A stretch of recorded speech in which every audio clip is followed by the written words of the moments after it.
Leksimizden devamı, hürmetli vatandaş.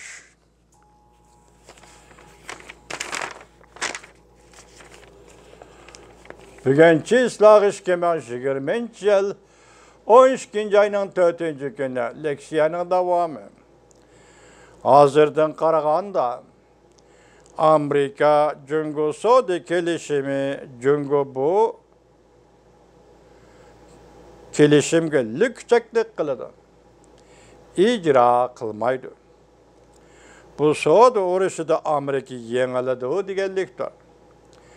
Donald Trump görüp yetiş gerek ki ve görüp yetti ki devamlı Sodi uruşı elip berişten hiç kandak ahmiyeti kalmadı. Yeni uruş meydanı etiş gerek. Pul muamele uruşu, pen tekniki uruşu ve kızık kuralla uruşu meydanı etiş gerek. Lükçek zor olanı fakat muş bilen takabül turuş gerek boldu. Bu lükçek zor olanı fakat muş bilen takabül turuş gerek boldu yani. Cungo Kompartiyası ki fakat muş bilen takabül turuş gerek boldu. Ete pul muamelini başkuruş kanun layihasi maqullanıp bolgandan keyin hazır devlet meclisinde bu kanun layihasi maqullanıp boldu. Biz sizlarga kelar qitim va'da bermay turamiz. Bolgandan keyin Amerikaning hamda yo'lga qo'yadigan pul muomala urushi Cungo Kompartiyasining SWIPP sistemasini ishlatishini cheklash bo'lamdi. Qanday ko'zatishga to'g'ri keladi? Bunun nima sistemi ekanligini men tushunmadim do'stim. Joe Biden prezident bo'lib saylangan ahvol ostida Cungo Kompartiyasi yaqinki kunlar aralığida go'yo tirilgandek, qayta tirilgandek bo'lib qoldi. Lekin Cungo Kompartiyasi yanala Donald Trumpning iqtidori to'g'risida xata hukm qildi. Hozir Cungo Kompartiyasi sakrashga, titildashga boshladi. Biroz qilishga bo'ladiki, Donald Trump cho'ng saylamni muqimlashtirib olgandan keyin hech qanday rahim shafqat qilmay Cungo Kompartiyasini o'lgicha dumbalaydi. Cungo Kompartiyasining g'azabdan sakrayotganligi, titildayotganligi mundaq aytganda halok bo'layotganligidir.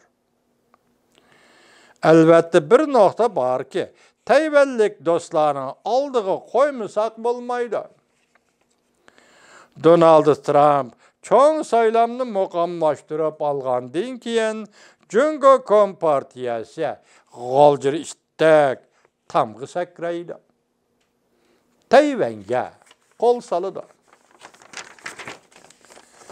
Bir tarafdan aytganda Cungo Kompartiyasi urush ochmasa bundaq fursat abadiy kelmaydi.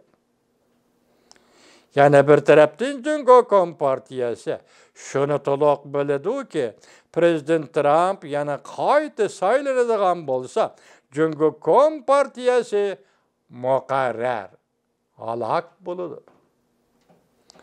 Va oxiri jon talishishga tushadi.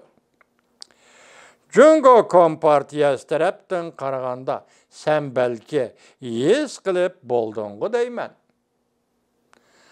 Ahvol boshqacha turibdi.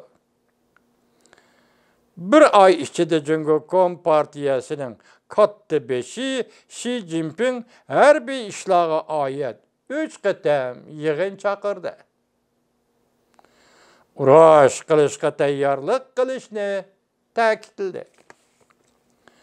Men shuni bilamanki, hech kim urushni xohlamaydi. Albatta, inson bolasi urushni xohlamaydi. Lekin urushdan saqlang'ili bo'lmaydigan vaqtda bo'lsa, tügü kuşu bolup algılı bolmaydı. Uruşdan zörürlükünü tunup eliş gerek.